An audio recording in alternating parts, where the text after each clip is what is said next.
What's going on, everyone? Welcome to Keep Growing, the spot where resilience meets style. We're here to help young men like you walk through life with confidence, intention, and a plan for success. From life tips to fresh kicks, we've got the tools and inspiration to help you not just survive, but thrive. From where you are to where you're going, let's keep growing. Afternoon in Phoenix, Arizona, y'all. I got my two homies in here. I got Jillian sitting next to me, man. What's up? How we doing, bro? And then behind, for the first time, we got Deshaun, who is working the soundboard and working with our camera. So, shout out to Deshaun. Maybe he can get in this shot, a little bit later into the show. Today, we're going to jump into, the guilt of shame and how shame affects not only our manhood, but what it means to be a man, and in this case, a macho man. Into just a little icebreaker real quick. Tell me about a win that you had this week that you're most proud of to share. Hey, a win's a win, bro. Yeah. It's like you told me last week, don't ever downplay that you're not young. No, absolutely. Absolutely. But I would say, man, honestly, just certain things in the gym. Yeah. Like just being able to see certain progressions. Okay. Whether that's within the body and also within just, like when you're able to you see certain things like weight wise. Yeah. You know what I mean? Especially bench pressing and things like that. So it's the subtleties, but for me, just seeing certain things in the gym to where I'm seeing certain progressions, that's definitely a win. Yeah, bro. You're looking juiced. I like it. Thank you, man. Decided to wear the tank today. Appreciate it. No, that's a good deal. I think we should always, talk about our wins, especially in those moments that are tough right now. You know, a lot of people are grinding, a lot of people are struggling with, different things in life. Absolutely. So I always love to enjoy the small wins, the wins that matter the most sometimes, in our heart or in our body. So that's always nice to hear, man. So, what about you?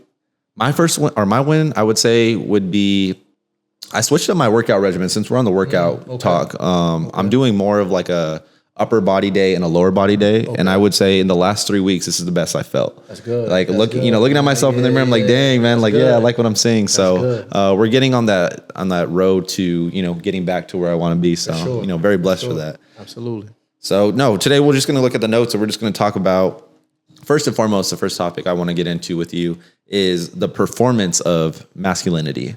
So we're going to tie this all into, shame, guys, and make sure that we're really having a good conversation about this topic, because I do think shame is something that doesn't get talked about in specific to trauma that we're experiencing. I think we talk about it as a whole. People that do have their own podcasts, they'll always say how, shame is this, and this is how shame could show up in your life. Well, I want to take it a little step deeper and maybe apply some real practical examples for, some of the guys or the homies that are sitting and watching this back home can really think and be like, oh man, that I can understand that because that's what I went through. Yeah. So when we're talking about the performance, of masculinity, how has that showed up for you, bro? Have you ever been in a moment to where you see somebody, or in this case, a man, or you experience it yourself, a guy trying to be, too much of a man, or trying to put up this front with his chest out that maybe not be genuine? For sure. Yeah. I think we see that. I mean, we see that a lot. Okay. There's so many different accounts that you see that just, you can see it in your friend group. You can see it, in the gym. You can see it you can see it in bypassing, I think, more than we see it. Unless somebody has a friend group to where it's a dynamic like that, where it shows up more apparent than normal. I think a lot of times we see it in bypassing when guys are dealing with women or just being out on the weekends. If you go out, you see certain things. It's definitely something that's real. It's a very real thing.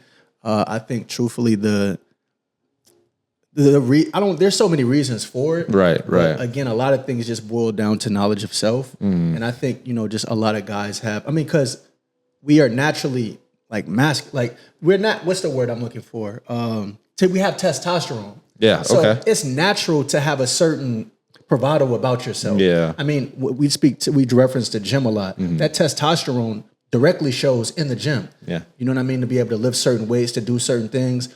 But it can get carried away when that goes into other aspects of life to where it's it's overt. It's too overt at this point.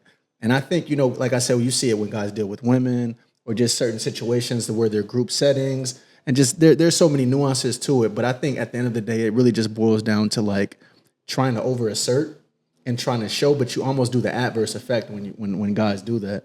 When they try to be overly masculine, it's like a peacock. It's like, dude, you're doing it sticks too out. Yeah, you're doing too much. Right. So right. And the extreme of, taking it to that, extent because of the fact of not knowing yourself for one, or like we've talked about being in fear of something that you don't want a certain outcome to happen in your life, can be detrimental to that, to where we almost want to take control over the situation and almost put ourselves out there to a max extent for people to either be scared or intimidated by us. But I think if we look at it from a realistic perspective, it's like everyone's looking at you like, I don't know about that. And it's only the people that you said are maybe a little bit further in their journey of understanding their true self. But we're all that are, in that type of audience or atmosphere, just like, oh, bro, you need help. We're not basing judgment off of like, who does that guy think he is? We're more on the side of like, oh, dude, you need some real like an assessment is being made. Yeah, you need some real brotherhood or like real touch in your life to be able to understand what it is that you're doing right now. And I think a lot of times it comes from like comparison and competing. That's an underlying like matter within it.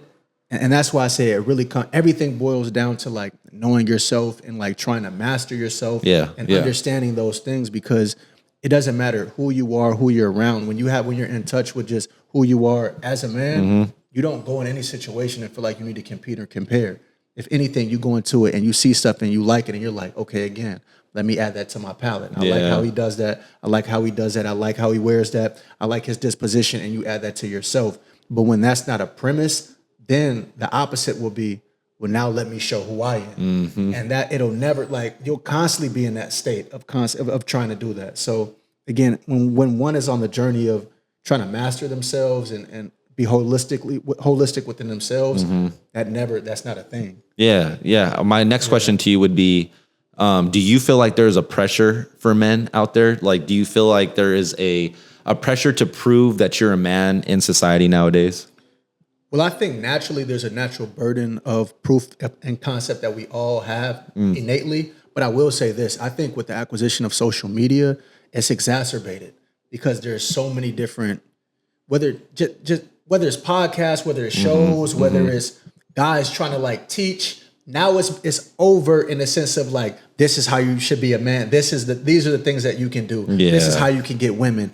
And now there's so many different angles that guys are looking at and they're watching, that they're applying that to their lives, and it's almost in a sensory overload.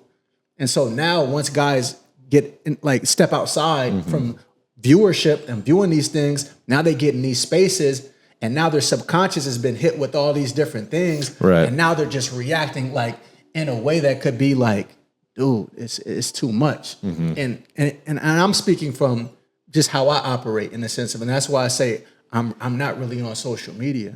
Like I delete the app. Well, I'll log off and I'll delete the app, and I'll just be in the real world. So there's certain things to where somebody who's constantly on social media might feel that I don't feel, because I'm not subjecting myself to seeing certain things, to like hearing certain things, to watching certain things. I read a lot, and and I work out a lot. So I'm not really like, I'm from a self standpoint, I'm filling my time and my space with things that I feel like are definitely going to build me. And I'm not in a space of like watching, compare, compete. And not saying when people do that, that's what they're trying to do. But I think when it's, again, we're in the space of YouTube, and there's so many different. There's a lot of platforms out here that you can get information there's from. So many people speaking on these things that when guys are listening to it, it's bombarding their minds. And now when they step out into the world, now they're utilizing it. And whether you're utilizing it for good or bad, I mean, I'm just seeing it happen. I'm seeing it, and I think that's the biggest thing. We naturally have a burden of proof, which is fine. But now when you add all these platforms and these different medias and these outlets, it can get tricky. It can get blurry. It can. And I think already as a man, like when we look at it from a biblical perspective, it's like, even going back towards, hundreds and thousands of years ago, men have always been providers. Absolutely. That's been our role, is to provide, is to sacrifice. And, that was one thing that I was talking to you about before when I was talking about that TED Talk, is by nature, we are supposed to be the ones that, are strong and mighty in a sense, to an extent too. But there's a fine line again, because then you get into the whole realm of not talking about your emotions, not knowing who to go to for feelings and what to experience with those feelings. So I think we already have enough on our plate as it is. And it's not a cop-out. It's more of a, like you said, you keep adding other outlets that you're pulling information from, especially in real world, nowadays, and trying to be central towards, okay, how to please a woman, how to please myself, but also know how to please my family. It's too much, man. Nobody can manage that. It's too much. And it comes back down to the principled lifestyle that we talk about, like trying your best to have some certain values that you live by, because there's going to be moments like that to where you get into that pocket of like, all right, my family's in a bind, or I'm really in a bind right now. What am I going to lean on to get information that's going to be quality to really look back and rely on? So no, I think it's a great outlet to have when it comes to social media, but it comes down to, managing it properly. Cause you could, like you said, you could be going to the gym, you could be living the life that you want to live, but for what? Do you want to be alone your whole life? Like you're going to come across somebody that is either in that same realm with you or does a little bit of both, which you still got to be able to have that type of conversation with, when that time comes. So yeah, bro. And I don't know with the pressure, and I know pressure can be seen as, a negative connotation towards it, but I do want to make it clear that it's okay to have some type of pressure in men's lives for sure, and to be held accountable for certain things. But going into a little bit more of the emotion side of things, do you feel like there's a right and wrong way to carry your emotions out, even if it's not sharing with somebody how you're truly feeling? What do you mean in regards to like? So say you're having a bad day and it's, it's hard to talk about in terms of, we both don't have families right now. We're both not providers for anyone. Right. But like, do you see it as a negative sign for a guy to try to provide for his family and, he's feeling a type of way about stress, about, hurt, sadness, loneliness, but not sharing it with his family because all he cares about is trying to protect his family? Like, do you see that being okay, or do you see that, having an issue down the road for someone like that? Yeah, that's a really good question, man. I think two things. I think one, that's where having a good brotherhood comes into play. That's true. I think that's essential for all men. Is to have a core. I wouldn't necessarily say group. I would just say like one. Yeah, no, I would agree with you. One brother that you can go to, doesn't matter for what it is. He won't judge you. You won't judge him. You can. Now, maybe it could be more than that. Maybe one or two. I wouldn't say a huge group. No. I would say one for sure, to where you can go to him and vice versa, and you all can just have genuine, honest conversation. To whereas if you are in these situations, you can go to your boy and just be open and vent. I think that's necessary. Yeah. Hopefully that's necessary because there is a certain line of, and again, we don't have family. Yeah. We're speaking from an objective standpoint. But I could understand a man being in a sense, and it's not to say you can't go to your woman about certain things, but I could understand a guy being like, I don't want to put this pressure on you. Let me go to my boy and have these conversations, get some more perspective or get more sound from another man, and then come back a little bit more relieved from the sense of, okay, this is maybe how I can attack this situation in this angle, and not put that on the what. There's just certain things that you can and you can't put on just people. And I think it's understanding personnel. So that's where you lean to your brothers for situations like that. I think that's probably like ultimate, or having a male in your life, like a father, an uncle, a grandfather. That's super essential. And I literally just got off the phone with my grandmother, who was it yesterday, and we had a very in-depth conversation, and she was speaking to certain things to where it's like, wow, you're speaking like prophetically in regards to like what she's seeing in society, in regards to like just men, women, and things like that. And honestly, regardless of the sex, you can get real information from just an elder. Yeah. An elder who's just lived life, has seen the changes and dynamics of the world. So I not to go off on that, but I think genuinely having a brotherhood is essential. Like, because what that does is that gives you a place of, you're going somewhere to where it's understood. He knows what you're going through. You know what he's going through, and you can be, I think, probably a little bit more honest than you might feel inclined to in other situations. Yeah, and I found it kind of interesting too, because I did watch a few videos on this on social media about like what the happy medium is for the guys, like what the secret sauce is for a guy that's dealing with emotions, that has family, or that has someone in their life that they're obviously impacting in their everyday, whether it's a girlfriend, whether it's, a mom that lives with them that they brought in, or, actually being married. And the ones that I found credible, that I feel like had two sides to it, because there's always two sides to everything. I did notice how it was cool that a man that is obviously on his, on his grind, on his path, on his purpose, is not always going to have time to always share what he's feeling in that exact moment. Very true. Not only because, guys have a little bit, harder of a time to express that, but more importantly, because they're so busy and into what they're trying to do to be a provider, to be, the father figure, to be just a good man in general, that it's not really, going through a process of mind where it's like, okay, I'm ready to share it like at this moment, at this time, or at night for this. It's like, it's going to come and go. And in those times that it's really necessary, where it's going to affect an argument or a conversation, it's like, yes, know yourself enough to be able to have that with the homie first, but then with the person that you're directly impacting on your everyday life. And maybe that is a homie because maybe you guys are living together and that's, that's your everyday lifestyle. But I did find it cool how, it was a woman, a man, and another man, and how they talked about like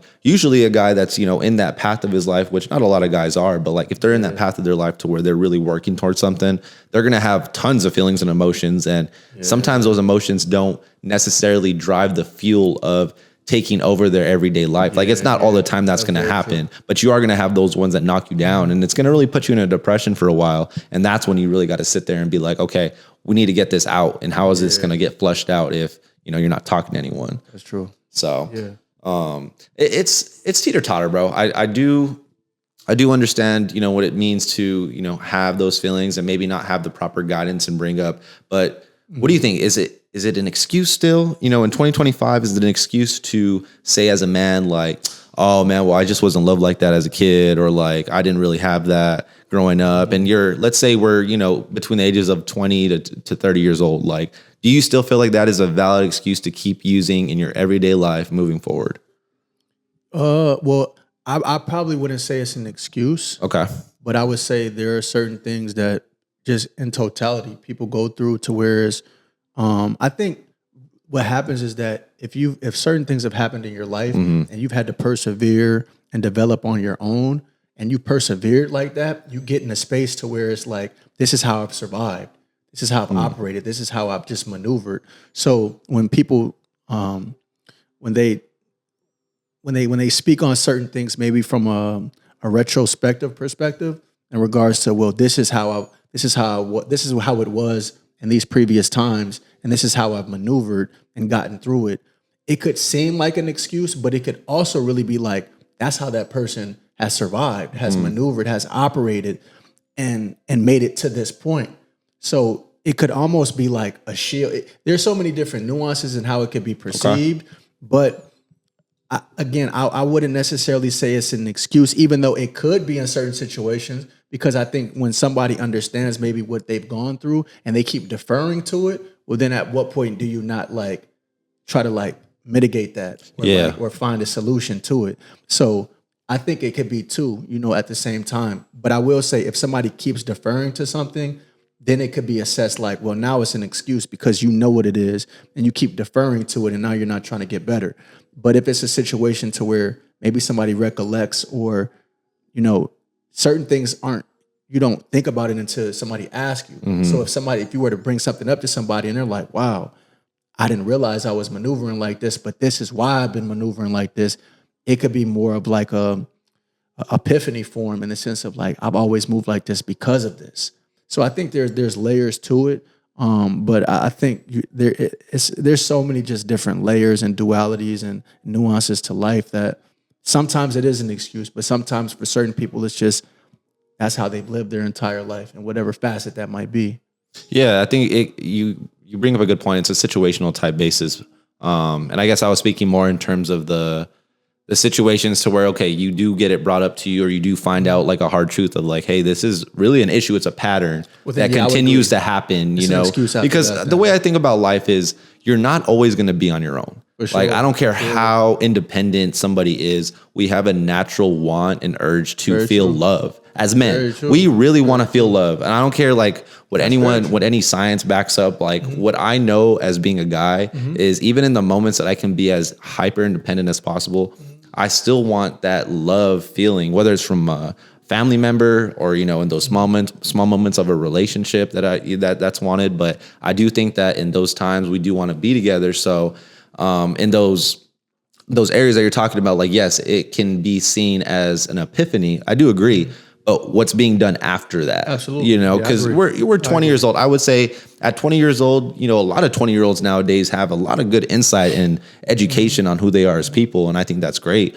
But for the ones that maybe don't and they're still on that way up, it's like, okay, if you've been brought up to it, like if someone's brought this up to you maybe once or twice, maybe it's time to start thinking about that. Because the further you go on in life, it becomes an excuse, because it's not just about women. It's about your boss. Absolutely. It's about, you know, the friends in your life. It's about a younger sibling, being a, you know, an uncle, an aunt, a nephew, like anybody that you come in contact with. I just feel like it always plays out in your everyday life, and it shows up differently for sure. But if it's not getting worked on, what are you going to do about it? Because then that's when it turns to shame. You know what I mean? True. Yeah, I agree with that. Yeah. So, and it's not to talk bad about, you know, guys in that essence. It's just more of like I really want to get down to the whole point of like why people continue to have these conversations about, you know, all guys are just, you know, these hard rocks that you can't get into, and they have layers and you just got to keep breaking them down, which I don't necessarily think is true. I think what you have said is we have all been through certain survival modes in our lives. That's what it is. That not like feel bad for us, but like, you know, give it time. Yeah. Like give it time to really work with people. And I'm speaking for everyone, like bosses or anyone that's just, you know, working with somebody. It's like guys are really not that hard to figure out. It's just talking to them in a way that's just like really trying to get to know them. For sure. Because sometimes I feel like for me, sometimes I get in the mindset of like, why do you really care? Absolutely. You know what I'm talking about? Yeah, absolutely. Like you're talking to someone, it's like, oh, how's your day going? You know, you doing good? And it's like, but do you really care? Yeah, nah, I agree. Because- I agree. And that's it right there. No, I it think is. It for is. Men, people like, but I don't, we can speak generally, but I Right. think we're men, so we can speak on men. Yeah. I think for a lot of times, men just want to know, like, are you genuine? Like you Yes, said, like, yes. is it genuine? And are you going to like be here? Yeah. Like, are you going to be here? That's real. Or Mhm. is it just going to be like, this information is relinquished and then there's a certain time period and then you're not in my life anymore? Right. I think if we're to speak very candid, that's a very real thing for a lot of guys, to where it's like, I'm not going to relinquish this information because I don't know how long you're going to be here. And in whatever situation it could be. So it's like, well, now I have to like use discernment and see, okay, through the test of time, if you've stayed through certain things, okay, now I can start to relinquish certain things more than others. But there's nuances and there's layers to it. But I would agree, it's like, do you really care? Like, are you just asking just about like buy time? Right. For Or do you feel bad for me? pleasantries? I think the worst thing for guys is being felt bad for. Yeah. I would argue that most of the time it's not because we want to be felt bad for. It's the opposite. It's like, solution. I would rather you just not talk to me at all. Yeah, exactly. And be real. Like you said, Exactly, is the genuine in you to be real rather than be like, oh, I'm so sorry. That It's like, doesn't don't do be sorry. anything. Yeah, that does it doesn't. nothing. Yeah, it has So- to be solution based for a guy that wants to like progress. Yes. And whatever that is. Or just wants to be left alone. Yeah, or left alone. Yeah. Yeah, for sure. But if there is some sort of like dialogue and verbiage that happens, I would say we're solution based oriented. So There if it there's is. no There it is. solution within it, and it's just like pat on the back. Oh, Yeah, it's like, yeah. I just say like, I'm cool. So I understand it's that like, is. I just resonate within this. So I get it. Deadass. I No, get that's it. that's Yeah. good, man. That's good. The problem solving thing is something that shows up in my life all the time. Yeah, like I just yeah. want to fix. Yeah, absolutely. So another question for you would be, how has shame showed up in your life? You know, and what did that look like for you when you experienced it? For the guys that are out here just like wondering, like, have I ever experienced like real shame before? Like, how does that maybe play a role in my life? Yeah, that's a really good question. It's deep. Yeah, You know, it is, it's- because you have to really think about it. And Well, you got to be vulnerable enough to be able to have that yeah. conversation, which is why I told you like today it was going to be a pretty challenging conversation to have, for you know, for myself. But like, I'm more than happy to go the mile with you Yeah. and, you know, see what's real. I think ultimately, if somebody's going to be real with themselves, it's from an internal standpoint 1st. Noticing something and then being like, and to be honest, it could be like something like, and I think all guys have probably experienced it, like in a sense of like, let's say you're on your grind, you're doing something, you're in the crib, it's late, you get the text, and it's like, you could either invite her over, Okay. or you could be like, I'll get at you later. Yeah. I'll talk to you later. And it's like, all right, you tell her to pull up. She's like, I'm on my way, whatever. And then whether it's the next morning or it's after, and now you're like, I feel different. You know what I mean? I have less energy. I like, it's an internal thing first. Yeah. Nobody is going to know that, but you are. You're going to know that. And I think it could be shame, but it could also be like, you're diverting from your purpose in a sense. There you go. Which could be shame. Yeah. It's however one internalizes it is. that. Uh-huh. So and I just use that as an example because I feel like if a guy, any guy can understand that. Yeah. Yeah, for sure. And I think to mitigate that, it has to be internal first to where it's like, nah, it has to come to a point in whichever facet it is to where it's like, I'm on my purpose. Like, and it's not to say you don't, just enjoy life and have experiences and whatever that might be. But there comes to a point to where it's like, now I have to get these things accomplished. I have to make these things happen. And I say that to say first and foremost, usually these things come from an internal standpoint. So anytime there is usually a sense of shame, if somebody's going to be honest with themselves, it's not from somebody telling them. No, it's not from someone else. Yeah, it's not at an all. internal thing. And then from that, and it could keep happening. It could keep happening. Yeah, Only that guy knows how he feels within. But there has to come a point in time internally to where you're like, man, I'm tired of feeling like this. Yeah. Like I'm tired of like having these experiences and I need to like have discipline, have restraint, and to be like, nah, let me maneuver like this. So it's internal first. I like what you said though about how you wake up the next morning and you're just like, what did I do? Yeah. And I think that's the golden question that gets asked after you get into the first stage of what shame looks like as a man is like, what did I just do? Yeah. And, you say you sit with yourself and it's all internal for sure at first, like the first stages of it's internal.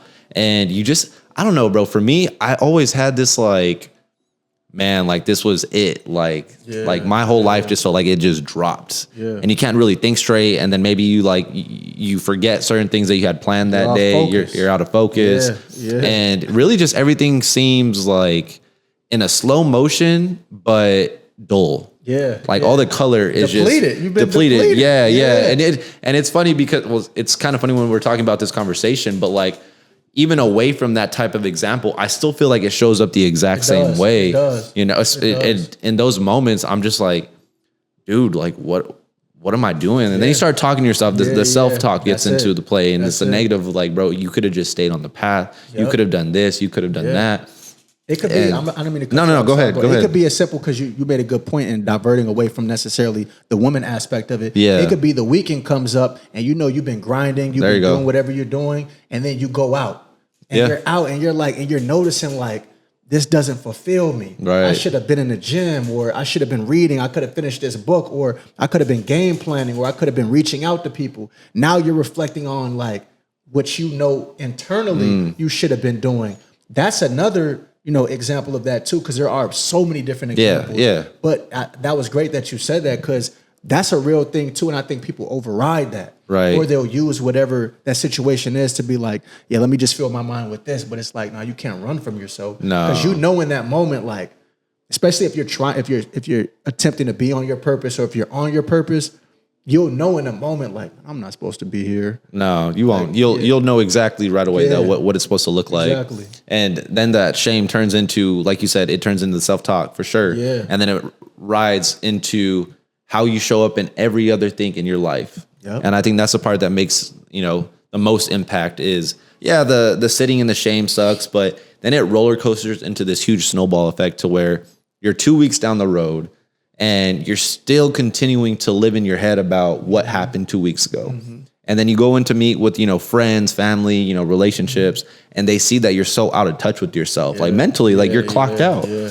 And I think that's one thing that we're really good at as men in holding ourselves to the shittiest mood ever when we mess up. Like nobody else, like I don't care I don't care how toxic your woman is or how toxic your family is, how, shitty you got talked to as a kid. Like we as individuals hold ourselves as men to the hardest, negative self-talk there is when you're in that shame. Yeah. And I think that's one area that I think we can be better at, is not to be like, it's okay, but to be like, all right, what are you going to do now? Yeah. Like that should be the real question, is like proactively, like fix it. For sure. The only way to fix it is to, make that next step of doing something good that day for not only yourself, but for the purpose that you have driven or, looking for you. Yeah. So, no, man, I think as you were saying, back to the whole, like, you wake up and it goes back to like, oh, what did I just get done doing? Did you ever experience in the shame that whatever you experienced for yourself, that it was going to come to an end? Like you were really going to, strive to be, a better person? Or did that take time? Yeah, I think there has to come to a point within anybody's life, specifically we're talking about men, where it's just like, whatever you're noticing, like there's like this has to change moment. Like something has to change. Like, and it could be a situation of because it's a spiritual component of it as well. And that's where God comes into play. That's where prayer comes in involved. That's where asking Jesus for real help and seeking guidance. That's where that comes into play in a very real way, because we're all fleshly beings. And I was just watching something on this a few days ago. Like we do honestly have to like remove ourselves from the flesh, which is hard to do. That's a good point. Because we're fleshly people. So like we have to flee from our flesh, which is hard. It's tough. But through prayer and through and it's not, you might still fall and do certain, it's not to say you're perfect. No, definitely. But at least recognizing that and being like, let me try to operate like this. Because again, like you mentioned, the byproduct of not doing that is you lose focus. You're not on point as you should be. You literally feel depleted. Speaking from a man's perspective, you feel depleted. Literally, like when you feel strong, when you feel full, when you feel like that feeling. When you release and when you do certain things, your body literally feels depleted. So after a certain amount of times of just doing certain things, internally, there has to get to a point if one wants to start just operating better to where you're like, let me just start trying to make a change. Yeah. Like cold turkey, not like next week, not 2 days. It's not a process where you keep going up and up. Yeah, no, it's like an immediate thing to where it's like, let me start today. Let me build from tomorrow, and then the next day, and now you're stacking bricks. You're stacking bricks. So it has to, again, everything is internal first, but it has to happen to where it's like, all right, I'm tired of doing this. And shame is flesh. Yeah, I think that's what's huge is like people think of shame of like, oh no, that's in your head, so it's not necessarily like your flesh or your physical being. It's like no, it all is like anything negative that comes to your body is your flesh, and that's why I was so like intrigued by having this conversation with you, because not only does the shame show up in so many ways, but it's going to show up in your life every single time until you're able to actually acknowledge the fact that it's coming up to you and deal with it. And then I think the shame gets to a stage to where it starts becoming a performance base, because then you realize that you're 3 or 4 weeks down in that shame, and it's like, okay, I need to act like it's good. I need to show up for my family like everything's fine. And I think that's one area that I always was good at, was I can put the face on and look like I'm fine, but in reality, oh bro, I'm broken. Like I just want to make sure that the people that I care about know that I'm good. And inside with me, I can go to battle with myself any day of the week. Like it's the putting up the front that ain't cool about it, Yeah, I think that's a very good point. And it's not easy. Like no way. It's definitely not an easy thing. I'm not an expert in it for sure. I just know it's a conversation that I want to put out there for people, just because it's real. And we're speaking from life and experiences as well. And everybody's experience is going to be different, but they do correlate in the sense of like what we all go through. So I think the first thing is just honestly recognizing it, recognizing what you feel internally. And then at that point, it's up to you in regards to if you want to make a change or not. It can't be forced. It just has to be coming to a place to where it's like, whether you're tired of feeling however you're feeling, or if you're just going to bypass that and just keep operating within it. That's true. Nobody can force you to want to change, to be on that path of bettering oneself or mastering oneself. It has to all come from an internal standpoint. So that's the only thing that I can speak to in regards to something like that is, how do you feel internally, and do you want to make the change or not? And it's like we said, it's not easy, because we're saying you're talking about it. It's not. And that's why I laugh, because man, if we could only have told ourselves that at the times that we were in those moments, you know what I'm saying? And I think that's something that's so beautiful about life, is we're able to have these conversations and look back at it and be like, now I know, moving forward, this is what it is. And I think it's real, man. I think it shows the human in men to be able to sit there and admit like, yo, bro, I'm really like shameful about this. For sure. And the more that we can get better about having those conversations, especially in a group, like, I think last week when we were after the episode, we were just all talking about stuff that, was going on in our day-to-day lives. I think if all guys had just an hour to really share what's going on with their lives, man, it would be For sure. powering how Absolutely. much that would, do in someone's life. Yeah. And you would see the relatability with how far along people seem like they are, but they're really not. In a good way. In a good way. And I think that's why as men, it's such a competition between us, because we always are comparing what, who's higher in status, who's, on a further chapter than someone else. When in reality, it's like, bro, we all experience the same shame.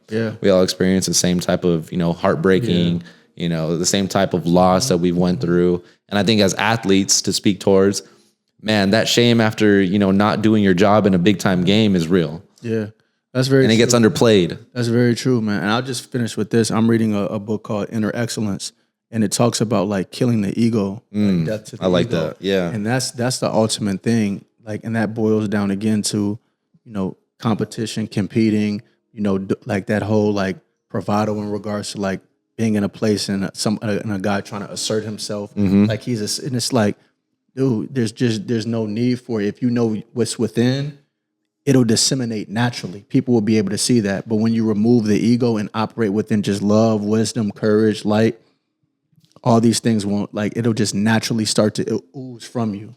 So I think that's a big thing to where a lot of guys could try to like just think about that as like removing the ego and just operating within like a real self state. And I love that. What did you say right there? It was love, wisdom, and kindness? Love, wisdom, courage. These are some of the things in the book. So love, wisdom, courage, and he speaks on light as well. But yeah, love, wisdom, and courage. The way you said it though, it sounded like really good off the tongue. That's why I was like, oh, that's hard. Like that should be like on a shirt or something, bro. Like it looks really good. Last question to leave you with though, because I do know that, we had a good conversation about shame and about what it means to be a man and performative. But if you give one piece of advice for a guy that's going through that shame right now, what would you give him? Truthfully, I would say stay off social media. Oh, Like, real? Honestly, real? and I say this because like when I'll use this example, and I was thinking about this before I came. Yeah, like, okay. Think about miners, right? Yeah, Miners, okay. you're underground, Right. and there's gold underground. Okay. Above ground, we'll say it's literally the world. So if you're mining and you're seeking, you're trying to like be the best version that you can be, you can't mine and peek your head up. Talk to him. And see the world at Talk the to same him. time. No, it's real. You can't, because what's going to happen is what you see from the world, and it's all spiritual too. What you see from the world is going to affect your subconscious. There you so go. now while you're mining, being in a place to where you're out the way, you're focused on self-reading in the gym, whatever you're doing. Now you're thinking about what you saw on social media, what you saw this guy say, what you heard this guy say about doing that, what you heard this lady said, or how she looks. taking it all in. Now you're receptive to all that, except for instead of just being like, I'm out the way, I'm mining. And then when I do come up, it's like, oh, that's what you've been doing.